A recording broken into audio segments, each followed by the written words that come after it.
درانه کتونکو السلام علیکم. زه محمد سلمان همدرد د حق غږ پښتو چینل خبري لنډیز کې ستاسو کوربه اوس تاسو پام را اړوم د مهمو خبرونو لنډیز ته. د کندهار امنیه قومندان تادین خان د دې ولایت والي حیات الله حیات هغه څرګندونې چې ګنې په یاد ولایت کې 80 سلنه پولیس دندې پرېښي رد کړې. د کندهار والي په خپله وروستۍ مرکه کې ویلي چې په کندهار کې یوازې 10 سلنه پولیس په دندو پاتې دي او 80 سلنه پولیسو دندې پرېښي. د ایران د قضاییه قوې مشر ابراهیم رئیسي وایي د دې هیواد د لوړپوړي پوځي قومندان قاسم سلیماني وژونکي پر ځمکه خوندي نشي پاتې کېدی.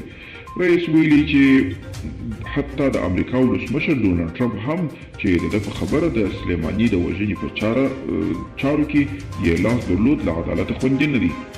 د امریکا د دفاع وزارت له منځني ختیځ څخه خپلې الوتکې لېږدونکي جنګي بېړۍ وباسي. د امریکا د دفاع وزارت سرپرست کریسټوفر میلر ویلي چې دغه هیواد یوازې خپلو الوتکې لېږدونکي کښتۍ او د هغو ملګري له منځني ختیځ څخه وباسي او د دغه هیواد سواحلو ته به یې راګرځوي. د روغتیا نړیوال سازمان وایي د کورونا پر ضد د فایزر او بیوان ټیک واکسین بیړنۍ استفاده ته اجازه ورکوي. له کله نه چې کورونا وبا پیل شوې ده دا یې پر وړاندې جوړ شوي واکسین ته لومړنی لوی اعتبار بلل کېږي.